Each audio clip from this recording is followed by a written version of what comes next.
Assalamualaikum, balik lagi bersama saya, Dimas Tri Kurniawan. Ini adalah video keempat untuk membahas drone. Dan ini juga menjadi video terakhir dari saya untuk menjelaskan tentang drone. Jadi sekarang kita akan membahas pengaplikasian drone di berbagai industri. Yang pertama, dari industri yang akan saya geluti di masa depan, yaitu di bidang pertanian.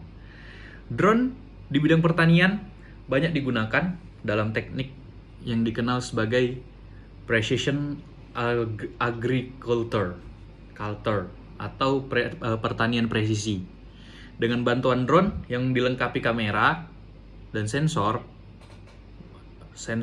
multispektral,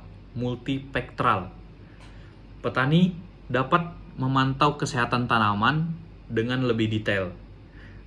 Drone bisa memetakan area pertanian, mendeteksi area yang membutuhkan perawatan lebih, ataupun memberikan data mengenai kelembapan tanah.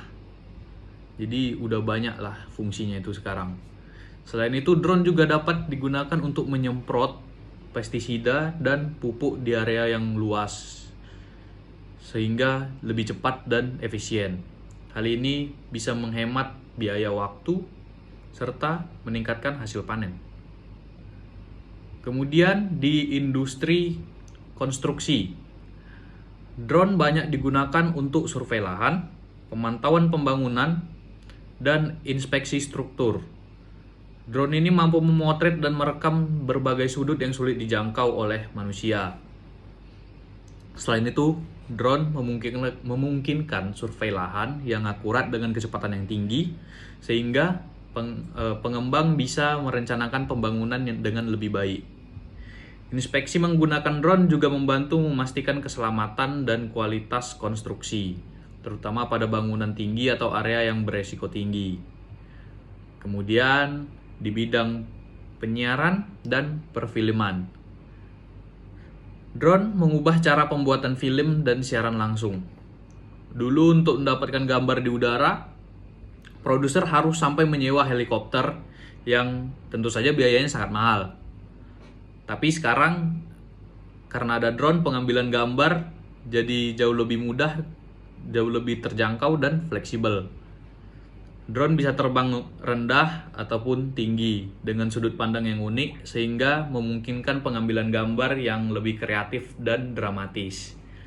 Tak hanya di film, banyak siaran langsung seperti konser atau acara olahraga juga memanfaatkan drone untuk memberikan perspektif yang berbeda. Lanjut di sektor penyelamatan dan pengawasan. Drone juga bisa digunakan oleh tim SAR untuk mencari korban di daerah bencana. Di situasi darurat seperti kebakaran hutan ataupun banjir, drone bisa menjangkau area yang sulit atau terlalu berbahaya bagi tim penyelamat. Kamera drone yang dilengkapi sensor thermal atau night vision dapat membantu tim SAR mencari korban yang terperangkap ataupun terluka. Selain itu, drone juga digunakan untuk patroli keamanan seperti pemantauan lalu lintas atau pengawasan wilayah perbatasan. Lalu di bidang yang lainnya, ada di bidang logistik dan pengiriman. Beberapa perusahaan sekarang tuh bisa bereksperimen menggunakan drone untuk mengirimkan barang. Jadi ini memungkinkan pengiriman barangnya lebih cepat ya. Kemudian di bidang kesehatan, beberapa organisasi kesehatan sekarang mengirimkan obat-obatan ataupun sampel medis ke daerah terpencil yang sulit dijangkau menggunakan jadi dia menggunakan drone gitu. Beberapa negara menggunakan ini untuk ngirim vaksin ke daerah yang sulit dijangkau transportasi gitu. Lalu selanjutnya tentunya di bidang riset dan pemetaan. Dengan teknologi kamera dan sensor yang canggih, drone ini bisa melakukan pemetaan lahan, sungai, hutan, dan bahkan pemantauan kondisi lingkungan. Di bidang konservasi, Drone membantu ilmuwan memantau populasi satwa liar untuk memetakan habitat dan mendeteksi aktivitas ilegal seperti pemburuan liar. Di bidang arkeologi, drone memudahkan pemetaan situs-situs yang sulit diakses dan membantu pelestarian warisan dan budaya. Banyak ya fungsi kegunaan dari drone ini. Jadi sekian aja dari saya. Terima kasih. Assalamualaikum warahmatullahi wabarakatuh.